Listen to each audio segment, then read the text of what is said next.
Opinions expressed on this radio program do not necessarily reflect the views of this radio station. Todd never sugarcoats it. Does he tell it straight? You bet. Does he deliver with a sense of humor? Always. I always start my Sunday mornings off listening to the Todd L. Levitt Law Show. It has tons of information, and he has such a great sense of humor. My friends and I always tune in to the Todd L. Levitt Law Show. Hold on tight. Don't let go. It's time for the Todd L. Levitt Law Show.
Welcome to the Todd L. Levitt Law Show.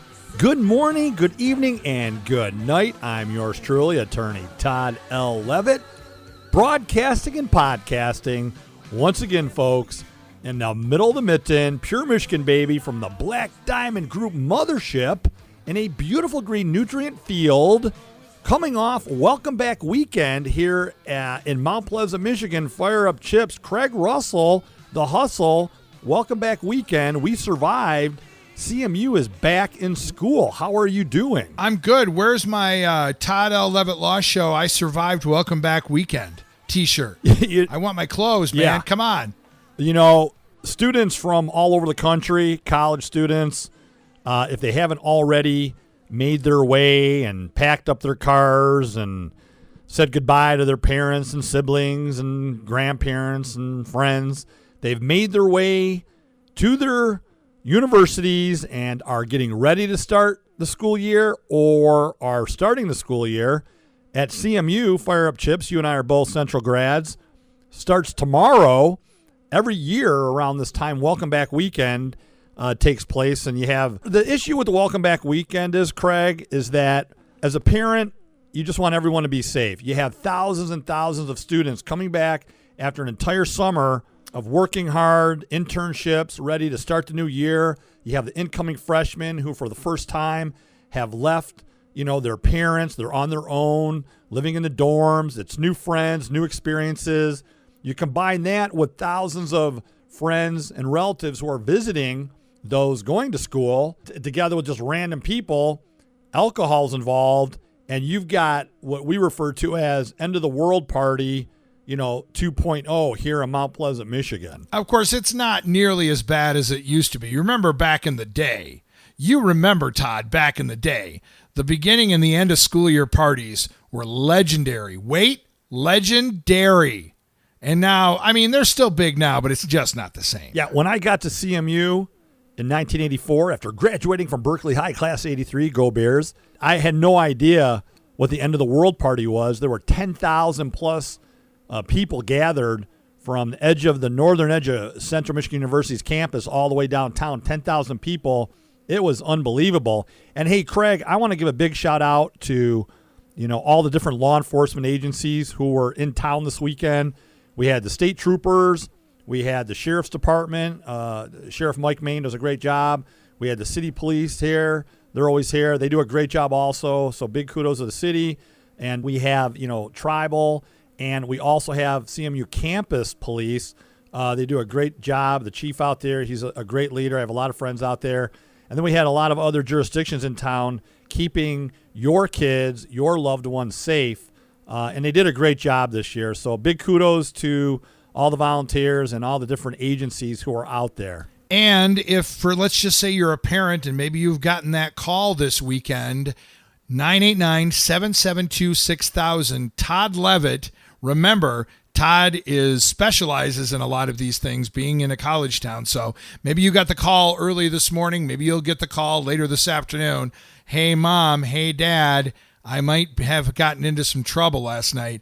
989-772-6000. Todd Levitt. He's the man.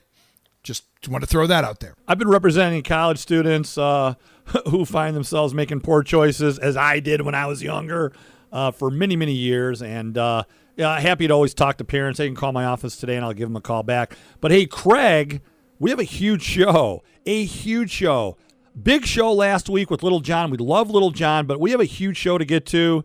We have an update on Canada's medical marijuana program. We have a lot of listeners up in the great country to the north. We're a border state here in Michigan. We love our Canadian neighbors to the north, so we have an update on Canada's program. And what do you have? I've got updates about Utah and about Hawaii. Of course, we podcast all across the country and all across the world. You can hear this podcast everywhere, and in Michigan as well, but California and Texas and both the Dakotas, south and north, Ohio, Michigan, all over Illinois, and like over 20 countries in the world as well. Listen to this podcast and listen to this radio show. So we've got all kinds of cannabis news all across the United States. And if I remember correctly, we have a little show planning meeting every week. You mentioned this is going to be the show of all shows, the mother of all complaining shows. You've got your number one complaint ever on this show. I've got my top 2 complaints ever that we're going to be talking about here in a moment on the show. Absolutely. 2? And I think a lot of listeners can relate to my complaint that I'm about to, just unleash on the audience here. Also, because it is Welcome Back Weekend at a lot of universities around the country, we're going to be talking about what exactly is open intox in public. If you have been giving, or you know someone that was given a citation or arrested, if it's a misdemeanor in the country and jurisdiction in which you reside in, for open intox in public, what does that mean? And what do you do with an open intox ticket, Craig? And that's something that's given out here in college towns all over the country. We're going to be talking about open intox, nuisance parties, resisting obstructing. We got a lot of different things to go over today. But how about a complaint? I am ready to just complain because I've had it. Okay. And this happened for the second time last week, and I'm literally going to go talk to the manager of this establishment and file a formal complaint. You ready for this? This is serious. You are serious. No, I'm just fed up. How many times have you been at a local grocery store in the town in which you live in or visiting a town? And I'm not going to name any stores, but it's a big one. Okay. And for the second time in a matter of 2 months, I'm waiting in line to check out with a cart full of groceries. And in front of me is an individual who is already in the checkout process. Now, this individual happens to know the cashier. Now, this individual and the cashier are having an ongoing conversation about friends and family and what's going on at the local PTA, hypothetically. It's a conversation between two people that shouldn't be taking place at a grocery store checkout line. They should be like Taco Bell and fast food restaurants where the cashiers are timed. I am so tired of standing there, twiddling my thumbs, waiting while they're having an ongoing conversation, and the cashier literally is taking, this is a situation where the cashier was picking up an item and not scanning it, but looking at the customer, talking to the customer about personal things, and then scanning it, and then picking up another item, and talking some more, and then scanning it. I want those scanners to move. This is not social club. This is not, let's get together and have a good time. I mean, I had somewhere to go. It's usually after work. I'm in a rush. I want to get home. There's usually somebody behind me. I can't back up. I'm over it, Craig. Enough is enough. Management at grocery stores need to tell their cashiers that it's okay, that you're friendly, and you get to know the customers. But if somebody comes in who you know them personally, you can have a conversation, you can be courteous, but there's people waiting to go. Take the conversation somewhere else, Craig. I'm serious. I'm over this. And it's happened twice. It's happened twice at the same store with two different cashiers. I have two responses to this. First one is there's a time and a place for everything, and I totally agree. That's not the time nor the place to have personal conversations with customers. But secondly, there's something you can do about this, Todd. What? They have self-checkout lines. You could go through and you could be doing it yourself and not have to deal with any of that. Correct. Let me tell you about self-checkout lines. When you have a grocery cart full of $150 worth of groceries, if you go through a self-checkout, you might as well be there for 3 hours because those things always break down, or you got to call the cashier. They got to come over, or whoever that is in a recording. Oh, you need to place your item here. You need to place your item there. I'm telling you right now, it just doesn't work with $150 worth of groceries. I'm standing in line. The cashier this past week is having this conversation. There's other lines in front of me, behind me. People are going through these lines like NASCAR racers. Their cashiers are checking them in, checking them out. I'm standing there. I know the manager of this grocery store, okay? It's one of the big ones. I'm just going to say that.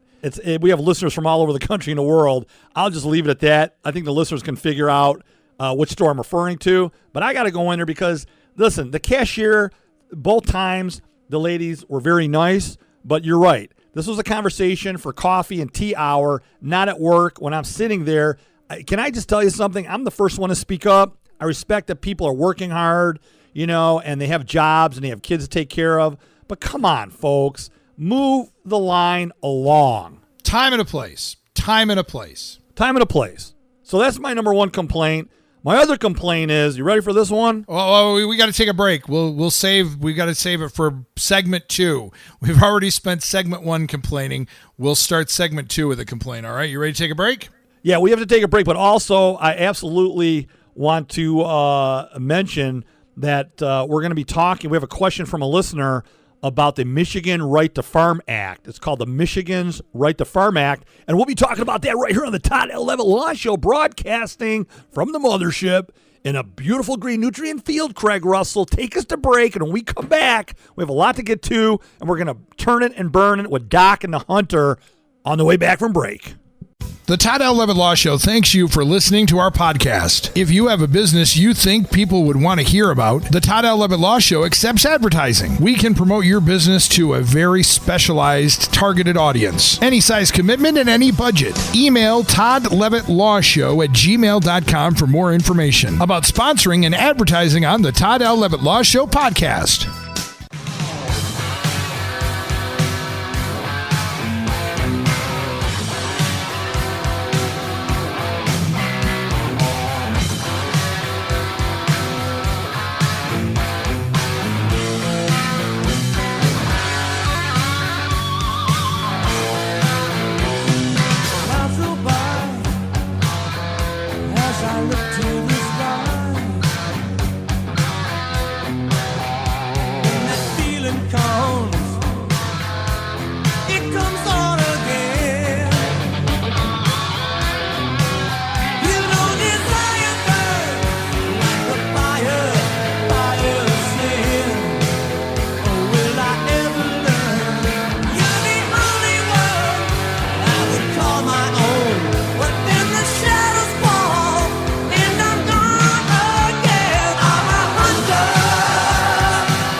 Welcome back to the Todd L. Levitt Law Show, coming back strong with literally one of my first favorite hair band groups back in the early 80s, actually at the end of the 70s, early 80s, Don Dokken, the Hunter, Craig Russell.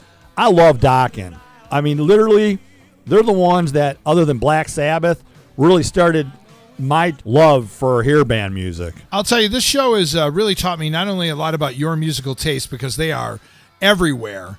I mean, you are, and I say this with love and affection, you are all over the place when it comes to your love of 80s music, from hair bands to English pop to synthesizer music. It's always amazing what you come up with, the things that you like musically. Some of the hip-hop stuff from Detroit back in the 80s and stuff, you love it all.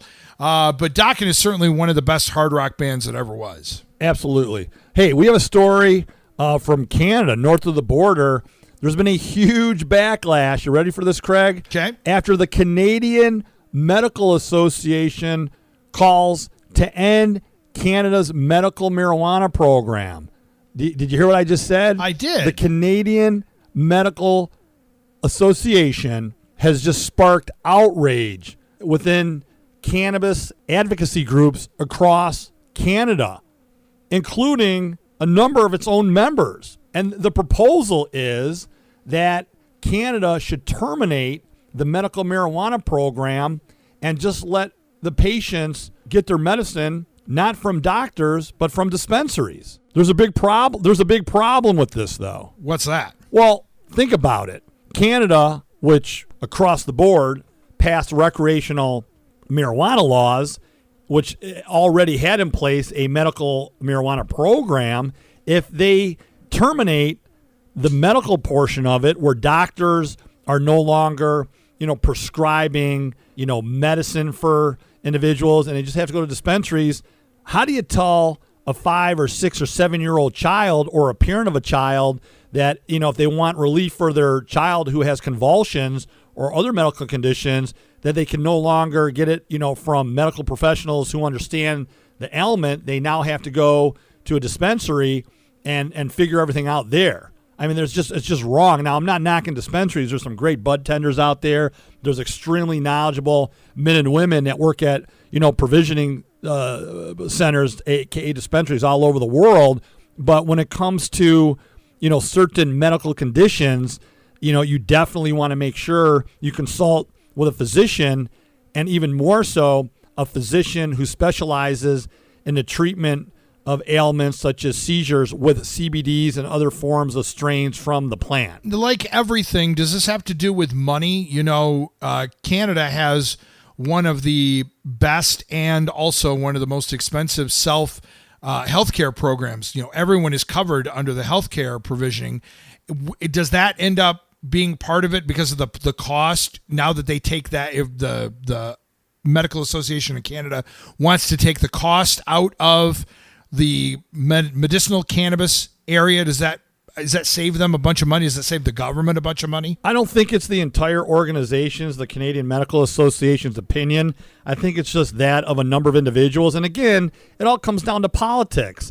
And, if you terminate the Canadian medical program, or any medical program for that matter, across our great country, the United States of America, it just further is going to separate, the patients from their doctors. I mean, it's just a further separation. We've already talked about this on previous shows where, the pharmaceutical companies and the federal government have definitely, put an anchor between doctors and prescribing medicine, in a prescription form to patients who test positive for medical THC. So there's already that issue. We're not going to get into it, but this is just wrong. I don't see it happening. My opinion, from everything I know about Canada, the way the laws are and where things are going, I don't ever see in the near future the connection between physicians and medical marijuana being terminated. So I just believe this is just the thoughts of a number of individuals who are putting forth these policies, and I don't think it's going to happen. I think everything is going to stay the same. Well, and plus, obviously, with all the backlash and the unpopularness of just this article and about some of this talk, I think that's probably going to set them in the right direction and say, okay, maybe that's not such a good idea. But that would be devastating. It really would be. You definitely want patients to still have a relationship with their physicians, whereby the physicians who have treated these patients and have a bona fide relationship with them, they know their conditions. They know, I think it's important for physicians and the medical associations that back the physicians to provide and start providing, education in the realm of CBDs and other strains and what the plant can do that's already proven across the board, treatment-wise. I'm going to be speaking at a symposium in regards to cannabis and school system, because we talked about this a number of weeks back, where the state of Illinois, the governor, a Republican governor, signed into law a bill that allows parents to be able to go to schools, K through 12, and treat their young children with medical cannabis who have seizures. So I just think doctors need to become more educated, and there's a lot of things that need to be done. But Canada has been at the forefront, very progressive. I do not see the Canadian Medical Association being in a position where they're going to terminate that doctor-patient relationship It's just not going to happen. The backlash would be huge. Also, I first came across this information at my favorite website, Leafly.com. So I want to give a big shout out to Leafly.com. You should always provide a means of what your sources are. I always stay up to date from Leafly.com. And I mean, I'll say this much, you can go to your doctor and your doctor can say, hey, here's what I think you need to do for your condition. I think you need to go get an over-the-counter medication for your condition, and here's what I would suggest you do. So even if this did happen, a doctor could still say, you need to go to your local provisioning center and you need to get 2 ounces of marijuana and continue to use it the way you have been. I don't think that's necessarily going to decay that part of it, but I think it's important that it's also something, if you're writing a prescription for, that might be a cost situation, and that could be part of the problem of all this. There's always so many different moving parts to these issues, but we're going to stay on top of it for our listeners right here on the Todd 11 Law Show, coming off Welcome Back weekend here in the middle of the Mitten, Central Michigan University. We're located right here in Mount Pleasant, Michigan. Yes, I am a criminal defense attorney practicing criminal defense.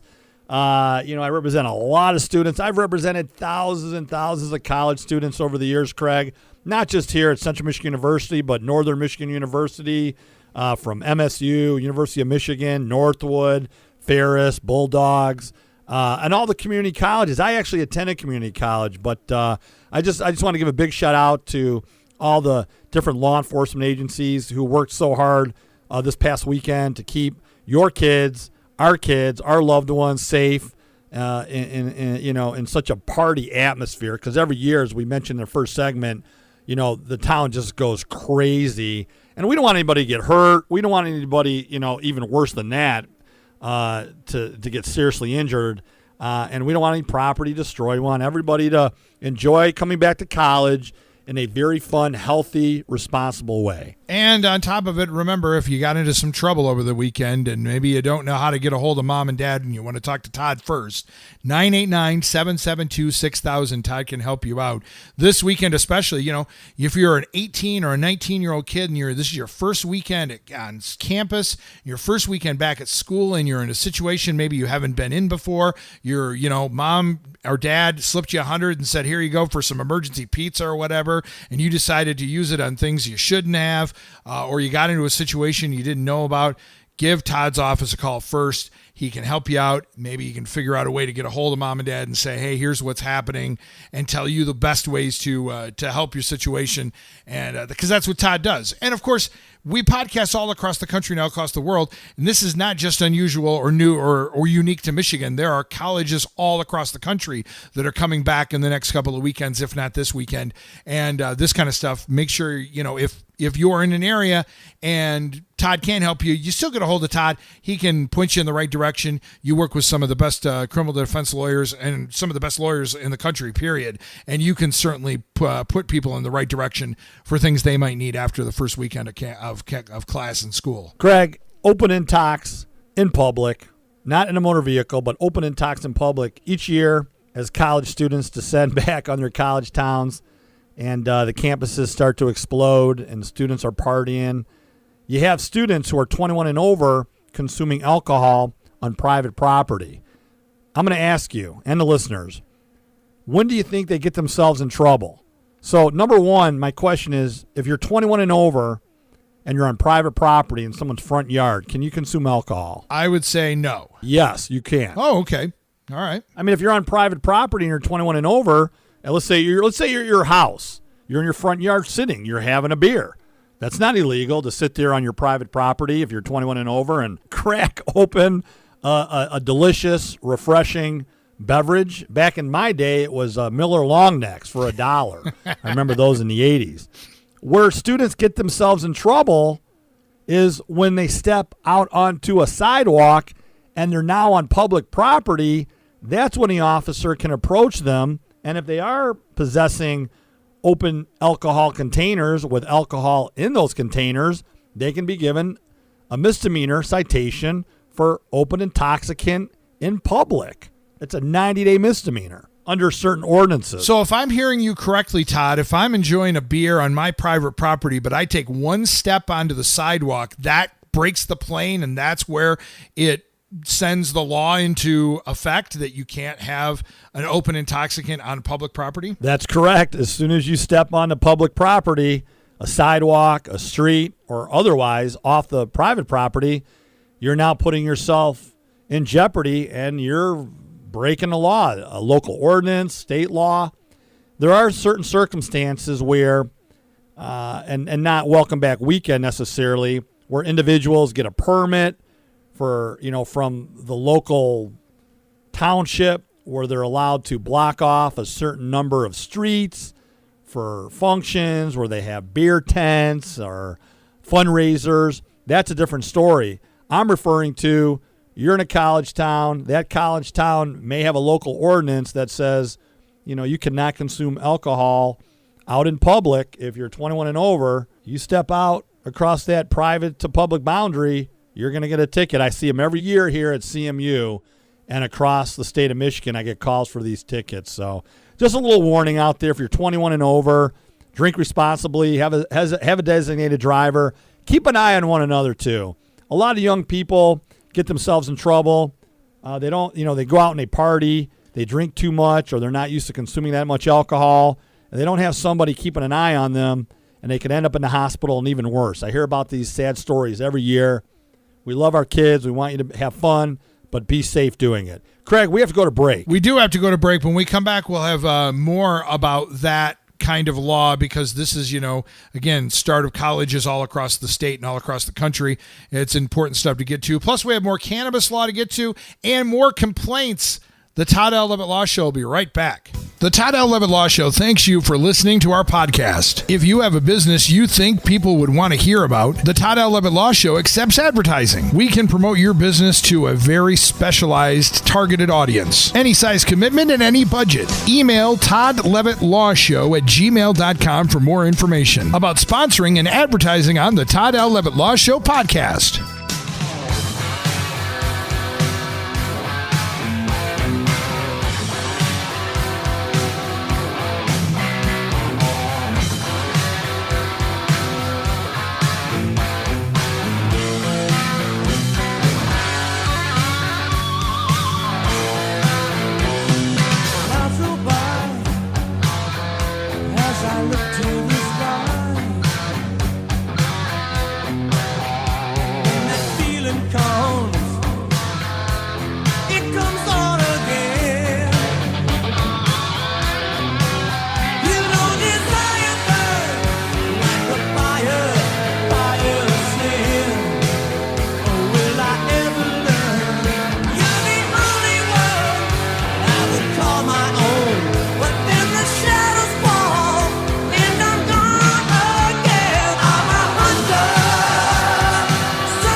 Welcome back to the Todd L. Levitt Law Show, broadcasting all across planet Earth from the middle of the mitten, Black Diamond Group mothership, Craig Russell, in a beautiful nutrient field.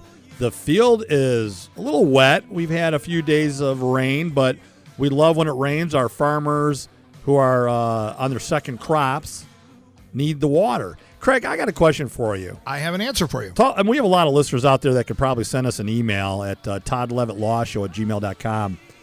I'm under the impression, albeit I'm a city guy who now lives out in the sticks, that after a farm, goes through a crop like corn, knee-high by the 4th of July, and then they do it, they gather the corn.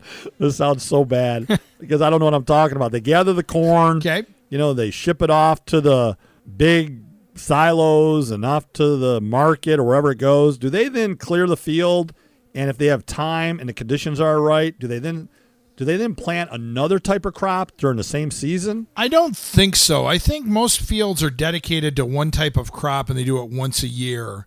I don't think they reuse the same fields for different kinds of crops. I could be wrong. I know they rotate crops from year to year. One year someone will do potatoes and they'll do sweet corn and whatnot. Oh, hey, by the way, Craig, I have a question for you. Okay, I have an answer for you. What is the best way to butter a corn on the cob? How do you butter your corn? Easy. You take a stick of butter, you take the corn, and you roll it in the butter, and you eat it that way. Wrong.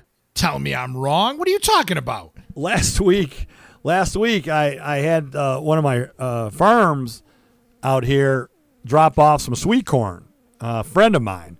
So I took it home. Okay. I boiled it because you boil sweet corn. Sure. And when it was done, I took a hot dog bun. I put a bunch of margarine in the hot dog bun and put the corn in the hot dog bun and just sort of put the bun back and forth while I rolled the corn, across the hot dog bun, and it got soaked in margarine. It took me about 30 seconds. I had a number of individuals in my kitchen. They were younger folks. They thought this was the most absurd, funniest thing they've ever seen. They started Snapchatting it. And I said, what are you talking about? I go, does your generation not know the proper way to butter corn? They had no clue. So immediately I knew if I called Big Hair and put him on speakerphone and asked him the same question, that he would come up with the same answer that I had. And sure enough, he backed me up on this. The best way to butter corn is to put butter on a piece of bread or a bun, like a hot dog bun, and then roll the corn on the bun. Doesn't that make sense? I never thought about that before. That is a great way to butter corn on the cob. I'm going to have to try that today later on. I was thinking about getting some corn on the cob anyway. I've never done that before. So I learned something new on this show every week, Todd. It just never ceases to amaze me. I don't know. I learned that back in the day when I was at Central Michigan University as a Sig Ep. Oh, once a Sig Ep, always a Sig Ep.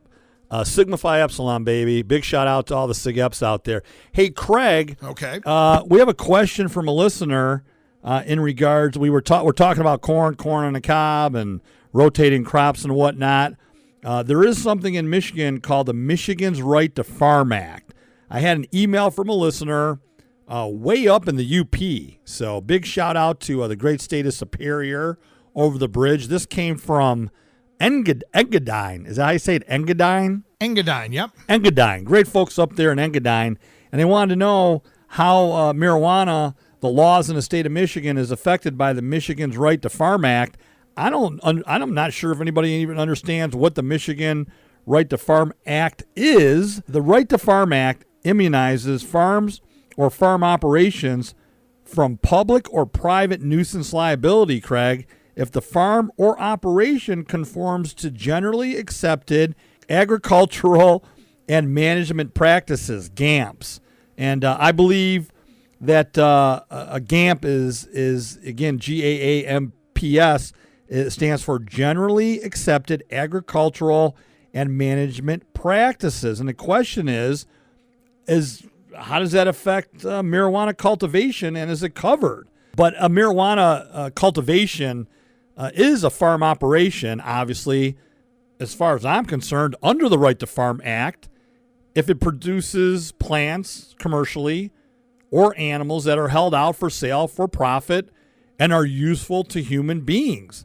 And since you could argue that medical marijuana cultivation is a commercial enterprise and it's producing a plant useful to humans and it's profitable, that it must or may be covered under this act and provides farms with immunity. Now, as an attorney in the state of Michigan, I'm not recommending at all. So let me make this clear. I'm not recommending any farmer go out there and start cultivating, this beautiful plant without first getting approved through the state of Michigan for a Class A, B, or C license.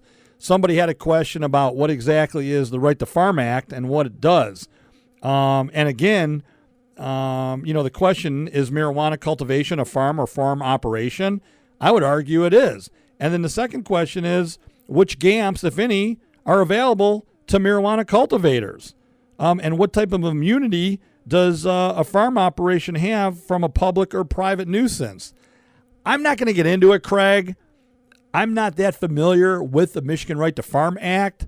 I would rather defer to all the new Michigan laws and statutes and regulations in regards to how farmers and individuals should and must, and I say must in quotes, go about obtaining permission legally to cultivate the marijuana plant. The Right to Farm Act, it's interesting. The listeners out there might want to look it up. And again, if a marijuana cultivation business is a farm operation, if it's commercially producing plants or animals that are held out for sale for a profit and are useful to human beings, there might be an argument there that it's covered under the Right to Farm Act. I'm not making that argument right now. Also, you might want to look up, GAMPs, Generally Accepted Agricultural and Management Practices. I defer to the new state statutes, the Michigan Medical Marijuana Act, the Michigan Medical Facilities Licensing Act, all the emergency regulations and the new laws moving forward. I also defer to the upcoming ballot initiative to regulate marijuana like alcohol in Michigan and what that will do. And by the way, folks, if that passes, it's supposed to allow for not more than 150 marijuana plants that could be grown and sold at the same location. It's called a micro grow. A marijuana micro business is part of the new initiative that should be on the ballot. For more information, just look it up online. It's the Coalition to Regulate Marijuana Like Alcohol in Michigan. It's going on the ballot in November. Get educated as to what it is, and make sure you get out and vote, Craig Russell, the hustle. And if I remember correctly, Todd, who are we talking to who told us about those microgrows back in the spring? Is that Matt Abel? Attorney Matt Abel. That's what I thought. Matt's a good friend of mine. We went to school together. He's been a mentor. Matt recently wrote an article in the Michigan Bar Journal. Great article. You can catch it possibly online. And it's an introduction to the ballot initiative in the state of Michigan to regulate marijuana such as alcohol. Matt is someone who I refer clients to on a regular basis. Craig, we wanted to touch on, before we go to break, resisting and obstructing a police officer, and what does that involve? Ooh, that's a scary subject, man. You should always treat law enforcement with respect, no matter what the situation is. Of course, sometimes maybe if you are a younger individual and you've not been in a drinking situation very much, and maybe you don't handle your liquor very well, or you're in another kind of a situation, sometimes things happen, you make bad choices. That's a scary situation, though, for a law enforcement. How that exactly? And look, we support law. I'm a defense attorney. We're a law show. I say it week in and week out. We love our vets. We support our veterans, their families, those that are serving who have sacrificed so much for us. We also support law enforcement. And that's not a contradiction. I'm a defense attorney, but I'm also a citizen. And you know what? They put their lives on the line each and every day. It doesn't mean I always agree with them when I have a case or I have a trial and they're on the stand. I do my job just like they do our job. But when it comes down to it, if you're in trouble, who do you call? You dial 911. Also, big shout out to all the first responders. It's Welcome Back Weekend here across the great state of Michigan, the Mitten State, and all across the country. In Mount Pleasant, I'm a chip, you're a chip. We have something called Welcome Back Weekend. It just took place this past weekend. Every semester at the beginning, I always get a call or two, sometimes more, where a parent has a student or the student calls who has been arrested and charged with resisting and obstructing a police officer. And what takes place typically is you have an individual who's highly intoxicated. They're being belligerent. They're either a threat to themselves or to other individuals. The officers are on the scene.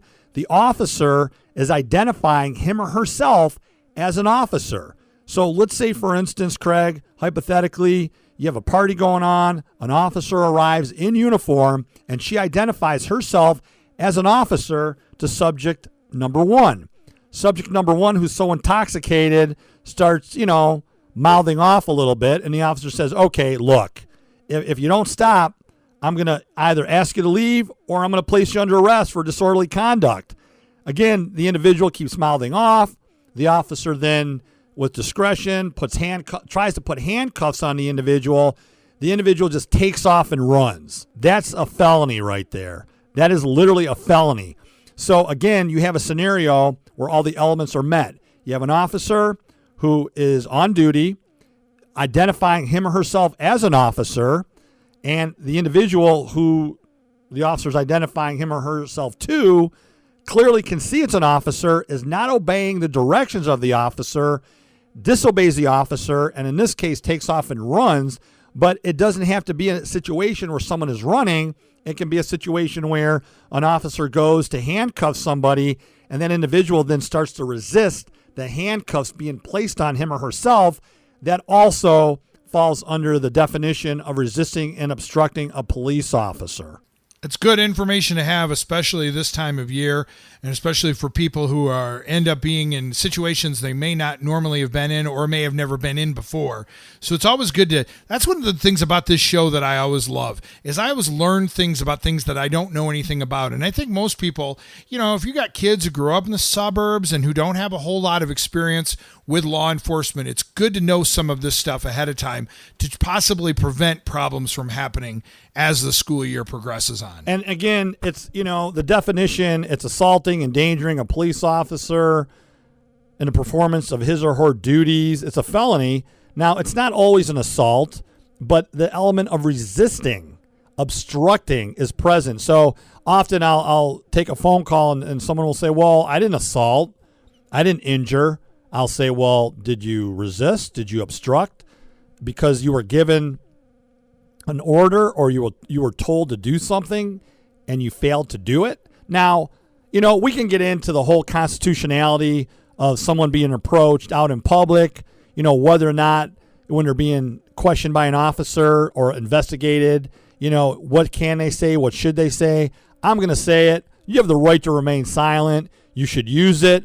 There are times where you're required to give identification and your name, and that's it. You don't have to provide any other information. You do not have to self-incriminate yourself. You absolutely, unequivocally have a right to remain silent. As a defense attorney of 25 plus years, it drives me crazy when I represent somebody and this individual, before I've represented them, has already, met with a detective or spoken to an officer or provided a written statement. Officers aren't going to like what I'm saying. You don't have to do any of that. You can contact an attorney. You can lawyer up. You have a right to remain silent. That's not to, I'm not telling you to resist and obstruct an officer, in the performance of his or her duty. I'm just telling you, you have constitutional rights. If you don't know what your rights are, read the frickin' Constitution. I love the Constitution. We love the First Amendment. We absolutely love the Second Amendment, the Fourth Amendment. We love all the amendments. The Fifth Amendment against self-incrimination. Educate yourself, empower yourself, know what your rights are. Look at, those are your rights. The Constitution belongs to you. You can use it. It's there for you. It's your protections. You have a right to use it. I say, empower yourself, read it, and use it. And, of course, if you have any questions about any of this stuff, 989-772-6000. Before you talk to anyone else, make sure you give Todd's office a call because he can help you out. Hey, coming back, we got to take a break, but coming back, we've got another complaint, and we've got some cannabis updates. It's on the way on the Todd L. Levitt Law Show. The Todd L. Levitt Law Show thanks you for listening to our podcast. If you have a business you think people would want to hear about, the Todd L. Levitt Law Show accepts advertising. We can promote your business to a very specialized, targeted audience. Any size commitment and any budget. Email toddlevittlawshow@gmail.com for more information about sponsoring and advertising on the Todd L. Levitt Law Show podcast.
Welcome back to the Todd L. Levitt Law Show. Fired up here in the mothership in the middle of the mitten. Welcome back weekend. Coming back strong with Doc and the Hunter. I love Don Dockin. I love it. I just want to turn it, burn it, churn it.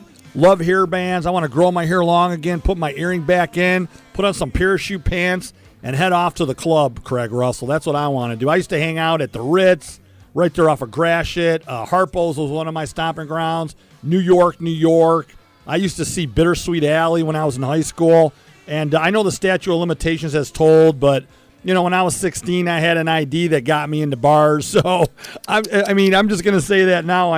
Heck, who didn't want to go to those bad A rock clubs located all over Metro Detroit back in the day? I used to love going to the Ritz and Harpo's. Todd L. Levitt, I am shocked and appalled at that information. Not really. Not really at all. Hey, full disclosure. Listen, I'm in my 50s now. I think the statute of limitations has told. Absolutely. By the way, huge shout out to my good friend Cody Newman, Craig. Do you know who Cody Newman is? I don't. Who is Cody Newman? Cody Newman used to work at Camping World. Good friends of ours, good friends of the show. Okay. Station, big shout out to Bernsey up there at Camping World. We love Bernsey, Melissa, Travis, Lori, everybody up there. Roy Rosario does a great job up there. But Cody, it's an interesting story. Last week I was assisting somebody. Their car had broken down. It was a little Scion car, like one of those little box cars. Okay. And so I'm trying to help this individual figure out why their car won't start. I tried jumping the car. Nothing's working. So now I'm trying to figure out, okay, what's the problem? Is it a starter? What is it? I have no idea. All of a sudden, my friend Cody shows up out of nowhere. And the interesting thing is I just talked to Cody the day before on the phone about getting together for lunch. And out of nowhere in this random parking lot, he pulls up. He was going somewhere. He pops the hood of this vehicle. Within minutes, he's putting his hands throughout the engine and determined that it was some serpentine belt. You know what a serpentine belt is? Yep. So I think I'm saying it right. Anyway, long story short, Cody pushed this little Scion, and the driver then, was messing with the clutch, and the car started, and he drove off. I'm sitting there for 45 minutes to an hour trying to figure out how am I going to help this guy, because I knew the guy whose car broke down. Cody pulls up, gets under the hood, messes around like Parker Schnabel, and before you know it, the car's running. Cody grew up on a farm, used to work on farm equipment. I'm from the city. What do I know?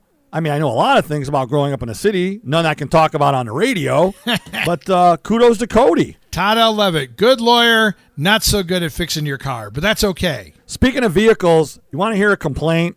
Yes. Okay, so last week, I'm on my way to DTE Energy Foundation Trail, which is if you live in the state of Michigan or one of the surrounding states, and you have the physical ability to purchase a bike, a mountain bike, a fat bike, a single speed, or like I have, a Salsa Spearfish, my girlfriend, carbon fiber, beautiful bike, you got to get to DTE Energy Foundation Trails.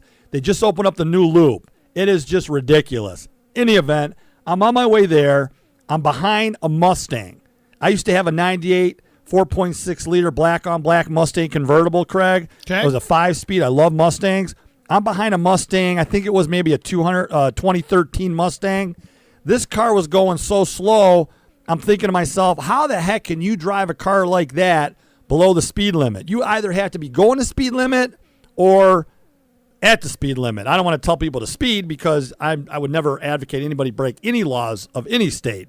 But you feel me on this, Craig? This guy's in a Mustang. If you have a Mustang, you can't be tanking it like a turtle. Do we agree on that? Totally agree. I'm in my big truck. I got a big old truck, big Chevy truck. Got my bike on the back. I'm all geared up, heading down to DTE to meet Big Hair, Captain Tom, Big Daddy, to shred the gnar all day on these trails. And this guy, there was too much traffic to my left, so I couldn't go anywhere. Meanwhile, I'm coming up on this Mustang, and the guy's cleaning his windshield. So he turns his windshield wiper on. I'm thinking, okay, he's cleaning his windshield, right? Nothing wrong with that, right, Craig? Sure, no, it's perfectly fine. Okay, then he goes another quarter of a mile, and he starts doing it again. But this time, he keeps doing it again and again and again. This guy was going so slow, he must have felt that I was so close to him that in order to get me off his tail, I wasn't even tailgating this guy. I was like 3 lengths behind. He started using his windshield wiper fluid to just annoy me or to try to make me slow down. I couldn't believe it. I never, in all the years I've been driving with the license and before I was driving when I should have been driving without a license, when I was 14 in a K car, hey, statute of limitations. I've never had anybody in front of me turn their windshield wiper fluid on because they thought I was going too close to him. First off, this guy should have his license taken away because if you're driving a car that's that badass, you got to drive that car like it's meant to be driven with respect. and dignity. Don't be turtling the car, 20 miles under the speed limit. So this guy started turning on his windshield wipers. I had never had anybody do that to me. Unbelievable. Think about that. You've been driving as long as you've been driving, and somebody did that to try and annoy you. Did you ever get past him? Did he ever, finally get away? I mean, what happened? Yeah, traffic cleared, so I went in the left lane, and I went around him. I had to look into the car to see who he was, and I got to tell you something. A lot of times cars fit. Like, someone driving a car looks like they belong in that truck. Like, I'm a truck guy. I look like I belong in a truck or a dually or some kind of big Chevy or Ford or, big Chrysler. I used to have a Chrysler too. I look like I belong in a truck, and I used to have a Mustang convertible. This guy did not look like he should have been in that car. He looked like he should have been in one of those European cars, those little box cars. There's no way this guy should have had his Mustang driving privileges revoked. It's like having a cool name. Like a buddy of mine, he's got a son. His name is Liam. If you got a cool name like Liam, if you don't grow up being a cool guy, you got to give back that name. Same. I told my buddy that. I said, you named your 5-year-old Liam. He's got a great name. If he grows up, he's not cool. He's got to give that name back. I'm just saying, Craig, I know we're a law show. I'm way off on a tangent right now. That guy in that Mustang is a former Mustang guy myself. He needs to have his Mustang privileges revoked. Kind of sounds like how Big Hair fits driving a Prius, because he looks like a Prius driver. Big Hair, with his flannel on and everything. It fits perfectly. When we left DTE on the same day, Big Hair did have his Prius. We were heading north on M52 back to 96 to come through East Lansing to head back home.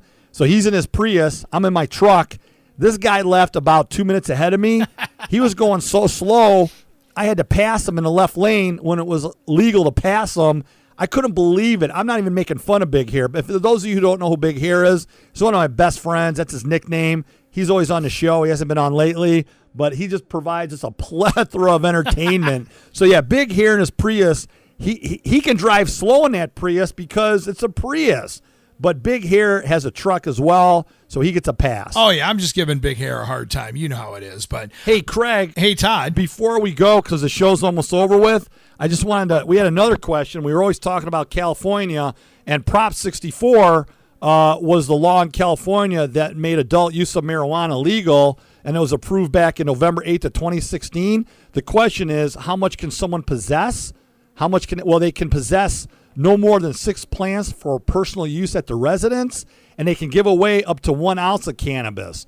So if you're an adult 21 and over, you can possess privately and for your use and give away up to 1 ounce of cannabis. So that's interesting. Up to 1 ounce. That's all in California. In the state of Michigan, when this new law passes in November, you're going to have an opportunity to possess up to 10 ounces in your home.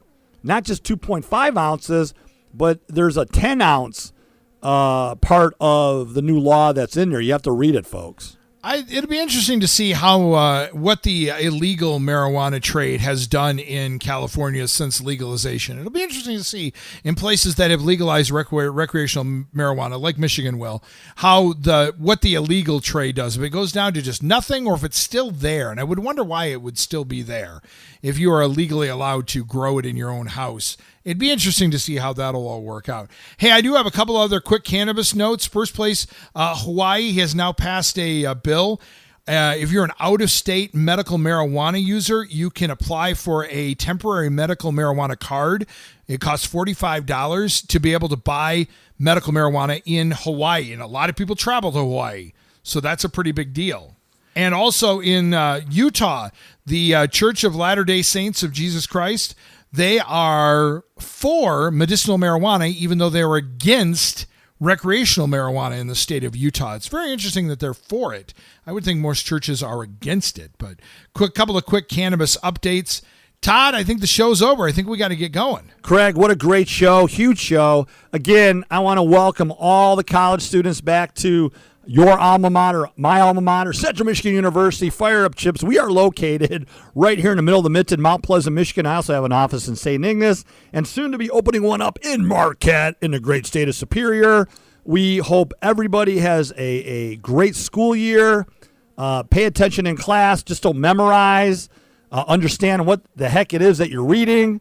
Craig, what a great show. As always, full of information. If you miss any part of the show, catch us on podcast, Spotify, Podbean, iTunes, SoundCloud, Android app, Libsyn. We have dozens. We probably have 100-plus shows on podcast that's free to download for the listeners. There you go. Show's over. Couldn't have said any better myself. Todd? Craig, I'm not just a litigator. I love you, Craig Russell. I'm an advocator. Take us out with some docking. One of my all-time favorites, The Hunter, right here on the Todd Levitt Law Show. We'll see you next week. I would call my own. But when the shadows fall, you know I won't be home. I'm a hunter, searching for love on these lonely streets again. I'm the hunter, searching for the things that I might never find. I'm a hunter, searching for love on these lonely streets again. I'm the hunter. The Todd L. Levitt Law Show, brought to you by Chad Mallywell Drilling of Rosebush, Clark Modular Homes, your most experienced and trusted builder in Mount Pleasant, Clear Vision Windows, Siding, Roofing, and Attic Installation of Midland, Mackinac Properties and Northern Michigan Vacation Rentals, buying, selling, and renting properties in the Straits of Mackinac region since 1998, Tim's Collision Plus in Roscommon, Harrison Power Sports, Central Michigan's fastest growing full-line Arctic Cat dealer, and Dr. Robert Townsend and Denali Healthcare for your alternative healthcare needs. Opinions expressed on this radio program do not necessarily reflect the views of this radio station.